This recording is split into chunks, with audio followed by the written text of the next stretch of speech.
अस्सलाम वालेकुम, मैं हूं सज्जाद अनवर। सरतार खान साहब के साथ आपकी खिदमत में एक दफ़ा फिर हाज़िर। खान साहब, मुबारक हो आपको। भारतीय क्रिकेट बोर्ड को हुई है शिकस्त फाश और पाकिस्तान अपने बांग्लादेशी भाइयों के साथ इजहार यकजहती करते हुए एक रीजनल क्रिकेट डिप्लोमेसी जीत गया है, बल्कि इंटरनेशनल क्रिकेट डिप्लोमेसी जीत गया। आईसीसी को भी शिकस्त हुई है और बीसीसीआई को भी शिकस्त हुई है। ये जो पाकिस्तान को मई 25 में जंग की एक फतह मिली और उसके बाद पाकिस्तान ने अब ये जो क्रिकेट डिप्लोमेसी में भी कामयाबी हासिल की है, ये असल में मोदी और बीजेपी की जो हकारत भरी पॉलिसी है, तासुब भरी पॉलिसी है, वो पलट के उनके चेहरे पे आ गई है। तो उनको ये सोचना पड़ेगा कि आइंदा वो इस रीजन में लोगों के साथ इस तरह की बदतहजीबी नहीं करेंगे, क्योंकि अब उनको ये सोचना पड़ेगा। ये जो आप ख्याल कर रहे हैं ना, जो उम्मीद लगा के बैठे हैं, ਉਹਨਾਂ ਦੀ ਮੱਤ ਵੱਜੀ ਹੈ। ਇਹ ਮੱਤ ਵੱਜੀ ਹੋਵੇ ਤੇ ਇਸ ਤਰ੍ਹਾਂ ਦੀ ਹਰਕਤਾਂ ਕਰਦੇ ਨੇ। ये नरेंद्र मोदी जंग शुरू होने से पहले ही ज़हनी तौर पर ये जंग जीत चुका हुआ था। हाँ, इसीलिए तो उसने कहा था 4-5 ठोक दो और आगे से कुछ जवाब ही नहीं आएगा। आगे से कोई जवाब ही नहीं आएगा। वो अब पता भी नहीं है, पता नहीं तुम यार अजीब आदमी किस दुनिया में रहते हो। कामयाबी तुझे मिली है सियासी तौर पर, उसका मतलब ये थोड़ी होता है कि तुम ख्वाब देखना शुरू कर दो। वज़ीर आज़म ख्वाब नहीं देखता, सियासतदान ख्वाब नहीं देखता। हाँ, लोग ख्वाब देखना शुरू कर दें वो अलग बात है। अच्छा, लेकिन जो खुद सियासतदान होता है, चाहे वो प्रधानमंत्री हो या अपोजिशन का हो, वो ख्वाब नहीं देखता। ये ख्वाब वाली बात थी कि ख्वाब में अपने आप को ले जाओ और उसके बाद जो मार पड़ी वो हमसे ज़्यादा हमने इतने ताने नहीं दिए जितने ट्रंप ने और जितने डोनाल्ड ट्रंप ने और बाकी वेस्ट की दुनिया ने उसको ताने दिए। अच्छा, लेकिन उस हालत में उसने हरकतें करनी थी और करता रहेगा। नहीं, लेकिन ये उन सारे लोगों के लिए मैसेज है, उन सारे लोगों के लिए पैगाम है कि जो अपनी ईगो, अपने तासुब और अपनी एहसास बरतरी के जोम में कुछ भी करते हैं ना, वो पलट के उनके चेहरे पे आता है। अच्छा, लेकिन इसके साथ हम ये ज़रूर कहेंगे कि ये फतह जो डिप्लोमेटिक आपको विक्ट्री मिली है ना, इसके साथ साथ हमारी क्रिकेट टीम के ऊपर जिम्मेदारी भी बढ़ गई है। भाई साहब, अब ये मैच जो इंडिया के साथ होने जा रहा है, ठीक है, वो आपसे हार भी मिलाएंगे, आप ना चाहते हुए आपको गले भी मिलेंगे, लेकिन ये मैच तो आपको लड़के ही जीतना पड़ेगा और ये जिम्मेदारी सलमान अली आगा और उसकी टीम के ऊपर है। मैं देखूंगा कि फ्रांस में जो मेरी प्रॉपर्टी है, बहुत सारी प्रॉपर्टी है, और न्यूयॉर्क में आपकी प्रॉपर्टी है, तो फ्रांस में मैं अपनी थोड़ी सी प्रॉपर्टी बेच के ना, और न्यूयॉर्क में जो आपकी प्रॉपर्टी है थोड़ी सी बेचूंगा, बाकी प्रॉपर्टी उसी तरह आपकी इंटैक्ट रहेगी। फिर एक बुकिए, कई जो मैच के क्रिकेट मैचेस के जो बुकिए होते हैं ना, जिनके पास बैटिंग होती है, तो 50 लाख रुपए आपका कर दूं, 50 लाख अपना कर दूं, 1 करोड़ रुपया पाकिस्तान के ऊपर। क्यों? पाकिस्तान की वजह क्या है? पाकिस्तान का रेट बहुत होगा, भाव बहुत होगा, क्योंकि अगर देखा जाए, दोनों टीमों का मुवाजना किया जाए, तो इंडिया की टीम बहुत स्ट्रॉन्ग है पाकिस्तान की निस्बत। तो बुकिया जो होता है ना, वो हमेशा जो स्ट्रॉन्ग टीम होती है ना, उसका भाव कम देता है, तो उसके जीत के इम्कान हैं। पाकिस्तान के जीत के इम्कान कम होंगे, इसीलिए उसका भाव ज़्यादा होगा। अच्छा, तो मैं ये कह सकता हूँ कि आपकी फ्रांस में प्रॉपर्टी हो या ना हो और मेरी न्यूयॉर्क में हो या ना हो, लेकिन आपको इन चीज़ों का पता है कि किसके भाव ऊपर होते हैं और किसके नीचे होते हैं। लेकिन यार, श्रीलंका के प्रेसिडेंट ने फ़ोन उठा के शहबाज शरीफ साहब को मुबारकबाद दी और शुक्रिया अदा किया कि आपने खेलने का फ़ैसला किया, इसलिए कि उनके होटलों की सारी बुकिंग कैंसिल हो गई थी जब पाकिस्तान ने फैसला किया था कि हमने नहीं खेलना। और अकेली आईसीसीआई को $4,500 मिलियन का नुकसान होने से बचे हैं वो, और इंडिया वाले भी मिलियंस ऑफ डॉलर का नुकसान होने से बचे। भी वो बिल्ला जी जो है ना, कील बिल्ला, वो आज टीवी का जो स्पोर्ट्स रिपोर्टर हैं, उसके साथ गपशप होती रहती है। आज मैं आ रहा था तो रास्ते में गपशप हुई उससे, और मैं कहा, बिल्ला ये बताओ कि कितना का नुकसान होना था? उन्होंने कहा $500 मिलियन का नुकसान होना सी ICC ਨੂੰ ਵੀ ਤੇ BCCI ਨੂੰ ਵੀ ਤੇ श्रीलंका ਨੂੰ। हाँ उन्हें क्या हमारी इस हरकत की वजह से $500 मिलियन का नुकसान होने से बच गया। वो सारी और बिल्ला इसीलिए तो जी सारे मिन्नतें करने आ गए थे यहाँ पे। हाँ, बिल्ला जी ने दोबारा कहा कि जी होटलों की बुकिंग कैंसिल हो गई थी ना, हो रही थी या हो गई थी, वो कैंसिल होना रुक गई है। अब यानी कि उनको भी हो गया कि भाई मैच होगा तो हमारा जाना बनता है, जहाँ जहाँ बुकिंग होगी, जो जो चीज़ों की बुकिंग कराते हैं ना क्रिकेट मैचेस में, जी जी जी वो शौक की वजह से होता है। हाँ तो डेफिनेटली। वो भी देखते हैं कि पाकिस्तान इंडिया का मैच ऐसा नहीं नहीं, होता है। बुकीज की जिंदगी वापस आ गई है, होटलिंग की जिंदगी वापस आ गई ये है, बात क्रिकेट बड़ा के अच्छा किया शायकीन आपने। जो हैं वो वापस आ गए हैं। मैं एक बुकिए को ना मैं रात को फ़ोन करूँगा, हाँ अगर तो वो धमाल में हुआ ना, समझ जाते हो ना धमाल क्या होती है, तो मैं यही समझूंगा कि पाकिस्तान इंडिया का मैच जो दोबारा होने का फैसला हो गया है। तो बुक में भी यही होता है, जो बुकिया होता है ना, अब पाकिस्तान इंडिया का मैच नहीं हो रहा, बुकिया उस दिन बेचारा साढ़े नाल बैठा गप्पा लाएगा।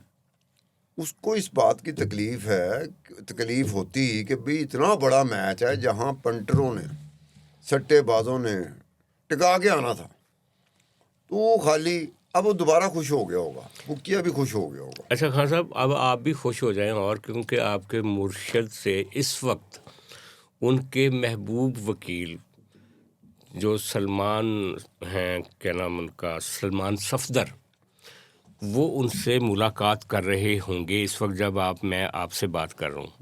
वजह क्या है? वजह ये हुई है कि हमने कहा था यार आपके इस शो में, हमने कहा था कि 8 फरवरी गुजर जाए, पहिया जाम कोई नहीं होना, उसके बाद लेकिन PTI के लिए आसानियां पैदा होंगी, मुलाकातें खुल जाएंगी वकीलों की, फिर बहनों की भी हो चलो जाएगी, बेचारे किसी जोगे नहीं गए थे, चलो तरस खा के इन्होंने उत्ते सुहेल अफरीदी की भी मुलाकात हो जाएगी, हमने ये कहा था। और ये पहली मुलाकात आज यानी कि 10 फरवरी के दिन तय पा गई। सलमान सफदर को चीफ जस्टिस ऑफ पाकिस्तान ने अपना नुमाइंदा बना के इमरान खान साहब की हालत ज़ार पूछने के लिए भेजा है, फ्रेंड ऑफ कोर्ट बनाया। उसमें और सुप्रीम कोर्ट ने बड़ी इंटरेस्टिंग किस्म की एक ऑब्जर्वेशन दी है कि अटक जेल के बाद से लेकर अब तक 1.5-2 सालों में हमें पता ही नहीं है कि इमरान खान के साथ क्या हो रहा है। उनकी लुटिया डूब गई है, और सुप्रीम कोर्ट कह रहा है कि हमें बताया ही नहीं गया। आप देखें कि इनका तरीका क्या है, मुर्शदी ग्रुप का क्या तरीका है, वो मीडिया स्टेटमेंट देता है, वो कभी अदालत के दरवाजे नहीं खटखटाएगा। नहीं गए थे, वो कभी बात तो सुने ना। अब ये बाजी लीमा खान है, कितने अरसे से कह रही है कि मैं आना ही नहीं, कोर्ट ही हाजिर ही नहीं होना, इस्तेशना दो मैनू, वो नहीं देंगे, तुहानू जाना पड़ेगा। अच्छा, लेकिन ये एक अच्छी खबर है PTI के लिए। एक बात है कि आपको सीरियसली ये सारे के सारे ये जो मुर्शद बाहर आया ना, जो कदी भी ओरी किस्मत ही होया, PTI तो नहीं उसको निकलवा सकती बाहर। ये कोई जी इस्टैबलिशमेंट फौज हैगी, इन्हें तरस खा लिता, उन्होंने माफ़ी दे दी, या डोनाल्ड ट्रंप ने कुछ किया, या पुतिन ने कुछ किया, या नरेंद्र मोदी ने कुछ किया, फिर ये मुर्शद बाहर आएगा। अच्छा, लेकिन मुर्शद का यही है, उसने भी आके इनको पकड़ना। उन्हें क्या तुसी केस लड़ते पे सो, कोई सियासत करते पे। हाँ, लेकिन एक बात और है, वो ये है कि सलमान सफदर जब जा रहे थे सुप्रीम कोर्ट के ऑर्डर्स के साथ अडयाला जेल, तो उनको पैगाम मिला कि आप रास्ते में जाते हुए ये जो बाजी अलीमा खान साहबा से भी मिलते जाएं। तो उन्होंने कहा कि एक तो टाइम नहीं है अब दरमियान में, और दूसरा मैं अभी कोर्ट के नुमाइंदे के तौर पे जा रहा हूँ, PTI के नुमाइंदे के तौर पे नहीं जा रहा, लिहाजा मैं माजरत खा हूँ। ये दिन भी देखने थे। हाँ जी, और वो बगैर मिले चले गए कोर्ट। अच्छा, लेकिन हैरत अंगेज़ बात यह है कि कल बैरिस्टर गौहर ने एक बयान दिया कि जनाब चेयरमैन PTI ने कहा है कि मैं अब कोई नई कॉल नहीं दूंगा। भाई, नई कॉल देकर भी देख लिया आपने 8 फरवरी क्या हुआ आपके साथ। अब आप बताओ सजाद साहब, हर चौथे दिन, हर पंजवें दिन, हर दूसरे हफ्ते, हर तीसरे हफ्ते, हर महीने 2 महीने बाद फाइनल कॉल की आवाज़ आती थी। हाँ, 133 फाइनल कॉलों देती हैं। हाल वही हुआ जो इस पहिया जाम का हुआ। ये जो मुर्शदी ग्रुप है ना, ये 4 दीवारी का क्राउड है। ये 4 दीवारी में बैठ के भड़के मारता, सड़क पे नहीं आएगा। 98%, ये बात मैं आपको 2-3 दफ़ा कहूँगा, 98% जो सपोर्टर है ना मुर्शद का, वो घाड़ ही बैठा होंगे, वो नहीं निकलता। जब इसके मुजाहरे होते थे ना, तो मैं एज ए जर्नलिस्ट, हमारा तो काम है ना जर्नलिस्ट चले जाना कि यार खुद ऑब्जर्व करो कि कैसा है, तो मुझे इनके बंदे नज़र नहीं आते थे।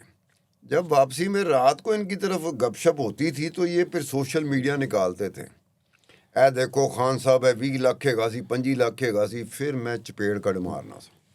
मैं कहा मैं 8 9 10 घंटे उस मुजाहरे में रहा हूँ, वो 5000 है सी 6000 है सी 8000 है, 26 लाख कितों हो गया बस जी।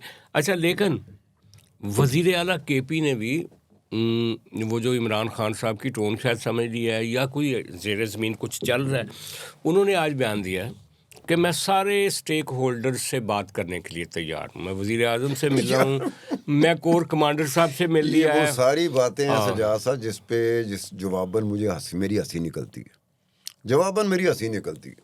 4-5 दिन पहले आप शाहाना अंदाज में पता नहीं क्या स्टेटमेंट दे रहे होते हैं, 4 दिन बाद जब आपको पड़ती है मुंह पे पड़ती है, मुंह खानी पड़ती है, आप गिरते हो, कुछ आपसे होता नहीं, आप स्टेटमेंट बदल देते हो। जैसे अलीमा खान साहबा ने आज कहा, अलीमा खान साहबा ने कहा जनाब कि उनको पूछा गया ना कि आपके बच्चों ने तो बसंत मनाई है, तो उसने कहा मैंने खुद मनाई है, मैं छत पे चढ़ के कैदी 804 की गुड्डी उड़ाई है। और उसने कहा कि लाहौरियों को रोका ही नहीं जा सकता बसंत मनाने से। किस चीज़ से रोका जा सकता है? उनको सिर्फ एहतजाज से रोका जा सकता है कि आपने पहिया जाम नहीं करना। यार आप देखो, अंदाज़ा करो। और ये जो मानने वाले हैं, कल जब हम बसंत की बात कर रहे थे और कह रहे थे कि पीटीआई बाहर नहीं निकली, तो कुछ लोग हमें गालियां दे रहे थे, कोई कह रहे थे टाउट हैं, कोई कह रहे थे लफाफे हैं। लेकिन सुने, हमने यही कहा था ना कि बसंत का जो त्यौहार है इसको सब ने मनाया। आज अलीमा खान ने भी वही बात की कि बसंत, तो वो इनकी लीडर हैं, अब उनके बारे में क्या कहेंगे? जो गालियां आपको पड़ी हैं मुझे भी पड़ी हैं। हाँ, हम दोनों को जो गालियां पड़ी हैं, अगर इतने गैरत वाले हैं तो बाजी अलीमा को भी वो गालियां निकालें। नहीं, लेकिन ये बेसिकली लोग वो हैं जिनका दिमाग और कान और आंखें बंद हो चुकी हैं। अच्छा, हम आगे चलते हैं। लेकिन ये जो कंप्रोमाइजिंग पीटीआई है ना इस वक्त, डरी हुई दुबकी हुई, उसमें जो हाकिश लोग हैं ना, अब ये तो फाख्ताएँ बन गए ना डरने वाले। तो जो इनके वो हैं हॉक्स हैं, वो कहते हैं हम कहाँ फंस गए हैं भाई, हमने तो लड़ना था, मरना था, आज़ादी या मौत। और वो सुहेल अफरीदी ने एक ट्रक भी तो खड़ा किया हुआ ना पेशावर, आज़ादी या मौत। और साथ कब से खड़ा है, और साथ ये जुनेद अकबर तंग आ गया। वो कहता है जी पिछले साल मुझे रमज़ान में यह बोलने का मौका मिला था। जुनेद अकबर वो है जिसको इमरान खान साहब ने गंडापुर की जगह पे केपी का पार्टी का सरबराह बनाया था। यानी गंडापुर की जब आधी टांग उस वक्त काटी थी जब जुनेद अकबर जो है उसको सदर बनाया केपी का, और पूरी टांग, दूसरी टांग उस वक्त काट दी जब सुहेल अफरीदी को वज़ीर आला बना दिया। तो वो जुनेद अकबर क्या कह रहा है उस पार्टी में, अपनी पार्टी से क्या कह रहा है? वो कह रहा है जनाब कि आप भाड़ में जाएं, और मुझे पिछले रमज़ान और उसके बाद बजट सेशन के बाद बोलने का मौका ही नहीं मिला। और ये जो हमारा चीफ व्हिप है और ये पार्लिमानी लीडर है और लीडर ऑफ द अपोजिशन है, वो पता नहीं किस किस को बोलने के लिए कहते हैं, और ऐसे लोगों को बुलाया जाता है पीटीआई के जो कि एस्टैब्लिशमेंट से और मोहसिन नकवी से सवाल नहीं पूछ सकते, और हंसी कोई ऐसे छोले लेना है। अच्छा, एग्जैक्टली वो क्या कहा है उसने, मैं आपको ये उनकी ऑडियो सुनाता हूँ और फिर आप अंदाज़ा करें कि पीटीआई के अंदर क्या तूफ़ान पैदा हो रहा है। जिन लोगों की ट्रेनिंग की गई थी लड़ने मरने के लिए, वो कहते हैं तुसी लम्हे पै गो सारे। ये सुने ज़रा। तो ये इमरान खान को चाहिए इसकी बात पे वजन दे और दोबारा खड़ा हो जाए। भाईजान मेरी तो बर्दाश्त खत्म हो गई। आज के बाद मैं ना आपके पार्लिमानी कमेटी का हिस्सा हूँ, न मैं चीफ व्हिप को मानता हूँ, न पार्लिमानी लीडर को मानता हूँ, न किसी और को मानता हूँ। ये कौन सा तरीका है यार? हम साल में, मैं पिछली रमजान के बाद उठा हूँ और जो है बजट में उठा हूँ। ये कौन सा तरीका है यार? हम रोजाना यहाँ क्या चूड़े खाने आते हैं? हर बात पे चंद लोगों ने रोजाना बोलना होता है यार। ये कौन सा तरीका है? चीफ व्हिप कौन होता है कि रोजाना फैसले करे कि फला फला रोजाना बोलता है? कोई तरीका है? कोई इंसानियत है आप लोगों में? कोई शराफत है? हमारी शराफत को गलत समझ रहे हो यार? ये कौन सा तरीका है कि रोजाना वो बोलेंगे और हम बकवास करने हम डिस्क पर जाएंगे? किसी में हिम्मत नहीं कि एक बात करे कि मोहसिन नकवी क्यों नहीं आया, किसी में हिम्मत नहीं है कि दहशतगर्दी की बात करते तो एस्टेब्लिशमेंट को कहते कि यार किसने इसको, ये सूबाई हुकूमत किसने उस पर मुसल्लत की? इस इतनी हिम्मत ही नहीं हो, रोजाना शक्ल दिखानों का मजाक बनाया है। चल लोग रोजाना हर टॉपिक पे आप लोग बात करते हैं, ये कौन सा तरीका है? मैं आज से पार्लियामेंट का, पार्लिमानी कमेटी का भी हिस्सा नहीं हूँ और आप लोगों का हिस्सा नहीं। मैं अपनी, या मुझे आजाद पोजीशन पे दे, मैं स्पीकर से बात करूंगा और आपके साथ बैठना ही नहीं। ये कोई शराफत है? कोई समझ नहीं है आप लोगों की? मेरा ख्याल है मेरे अपने लोग नहीं चाहते किसी के कहने पे, क्योंकि ये तो दरबारी है तो मैं थोड़ा सख्त बोलता हूं, तो किसी ने कहा होगा कि ये इसलिए मेरा नाम आप लोग नहीं देते। मैं कल स्पीकर को लेटर दूंगा कि मुझे पीटीआई से अलग मुझे सीट अलॉट करे, बाहर में जाए आप लोग। ये जो दरबारी का लफ्ज़ इस्तेमाल किया वो हाँ। सही लफ्ज़ इस्तेमाल किया। मैंने भी पीटीआई में यही देखा, ये दरबारी का रोल करते हैं। चाहे वो बैरिस्टर सलमान अकरम राजा हो, चाहे वो असद कैसर हो, चाहे उमर अयूब हो, हिम्मत वाला बंदा वो शेर अफजल मरवत था। देखे ना भाई, आपने बात करनी है, कोई ज़रूरी थोड़ी है कि जो हिम्मत वाला बंदा होता है ना, उसका एक प्रॉब्लम होता है कि वो इमरान खान के सामने भी बोल पड़ता है, बोल पड़ता है। अब ये बात है, सारे सही बात है, लफ्ज इस्तेमाल किया, दरबारी हैं सारे। जो इमरान खान का दरबारी है वो एस्टेब्लिशमेंट का भी दरबारी होगा ना, उधर भी दरबारी हो। जो इमरान खान के सामने बोलेगा वो एस्टेब्लिशमेंट के भी सामने बोलेगा, लेकिन इन्हें पसंद नहीं, इन्हें पसंद नहीं है। लिहाजा बाजी लीमा को तो वैसे भी उसे दरबारी लोग पसंद है। अब ये जो सलमान सफदर ने उसको मिले बगैर ही वो चला गया ना अडयाला जेल, ये बाजी लीमा खान ने दिल ही गल रख ली होगी। एरा कोई मतलब होता है कि जब इसका दिल करता है तो ये बैरिस्टर गौहर को कहती है तुम कौन हो भाई? यस ये बड़े से बड़ा लीडर जो तुम्हारे भाई ने ही बनाया है, पीटीआई का लीडर, उसको अगर चेयरमैन बनाया, जनरल सेक्रेटरी बनाया, कोई चीज़ बनाई है, तो बाद में कहती है तुम कौन हो भाई? खासा प्रॉब्लम ही है पीटीआई की कि पीटीआई सिर्फ एक बंदे का नाम है, कोई तंजीम नहीं, कोई जमात नहीं, कोई उसका नज़्म व नस्क नहीं, कोई उसमें हायरार्की नहीं। और मेरी बात सुनो, आपने भी देखा है मुख्तलिफ सियासी जमातों को अपने अपने पैड़े वक्त में वो दिलेरी के साथ बाहर निकलती थीं, बिल्कुल मार खाती थीं। एक घरों बाहर निकले बगैर ही जुल्म की दास्तानें बयान करना शुरू कर देते। वो कहते जुल्म बड़ा हो रहा है इसलिए ऐसी करो नहीं। और इसी की वजह से नुकसान भला क्या हुआ है? इनको बुज़दिल, डरपोक, फट्टू भला किस चीज़ ने बनाया? अपनी ही पार्टी कहती रही बहुत जुल्म हो रहा है, तो जब आप कहेंगे तो आपका सपोर्टर वर्कर निकलेगा डेफिनेटली। जब आप खुद ही, ये जो हमारा कैमरामैन है, ये बेचारा क्यों खौफजदा रहता है? इसको पता है कि मैं निकलूंगा, चुके जाऊंगा, अंदर हो जाऊंगा, मारा जाऊंगा। तो ये अपने बंदे को डराना, ये पहली मैंने जमात देखी है जो अपने सपोर्टरों को डरा देती है अपने हाथों, अपने हाथ से। लेकिन दूसरी इनकी जो अखलाकी मोरालिटी है ना कि हम बरतर हैं, हम ठीक हैं, वो क्या आप क्या बता रहे थे? वो एक जो आप जिक्र कर रहे थे ना कि वज़ीर आला पंजाब ने एक इंक्वायरी कराई कि वो जो वो हुआ ये था कि ये अपनी तरफ से बड़ा ईमानदार बनता है, बड़ा दयानतदार बनता है। आंखें बंद करके लोग ऐसे जैसे कोई वली अल्लाह मजहबी किताब नहीं होती उस पर मान ले आते हैं। हाँ बिल्कुल। ये भाई साहब ने 1987 में एक कनाल का एलडीए का प्लॉट किससे लिया था? मियां मोहम्मद नवाज शरीफ जो उस वक्त चीफ मिनिस्टर था, पहली मरतबा बना था पंजाब। ये शौकत खान वाले प्लॉट की बात? नो, एक कनाल का एलडीए का रेजिडेंशियल प्लॉट। अच्छा।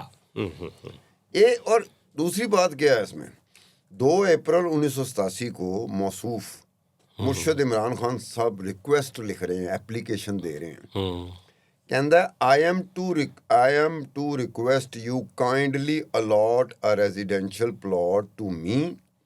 I have no house and want to construct one for my own use. ये इसकी एप्लीकेशन जाती है। उस वक्त था नवीद अहसन, वो प्रिंसिपल सेक्रेटरी था उस वक्त के चीफ मिनिस्टर पंजाब मियां नवाज शरीफ का। 2 दिन बाद ही अप्रैल 4, 2087 को उसने इंस्ट्रक्शन इशू कर दी और ऑफिशियल लेटर जिसमें वो लिखता है कि chief minister has seen the enclosed request of Imran Khan and has approved the allotment of a 1 kanal plot out of his chief minister discretionary quota in Faisal Town housing scheme Lahore. अब ये 39 साल पहले, उस वक्त दूर दूर तक शौकत खानम हॉस्पिटल का नामो निशान नहीं था। मैं 1987 की बात कर रहा हूँ, और ये खुद रिक्वेस्ट कर रहा है जब ये क्रिकेटर थे, जब ये क्रिकेटर था। अब ये बताएं कि इसकी बात एक लिहाज से ठीक थी कि मेरा घर कोई नहीं गा, मैनू एक रेजिडेंशियल प्लॉट दे। नहीं तो वो जो घर है 22 आपका जमान पार्क वो वाला, इसके अब्बे का घर था। अच्छा, इसके अब्बे का घर था। इस जगह पे मुझे भी तरस आता है इस पे कि इस बेचारे के पास कुछ नहीं था। इन्हें कहा चलो प्लॉट बनता पिया है तो एक मैं भी ले ला, ला। एक मैं भी ले लूँ।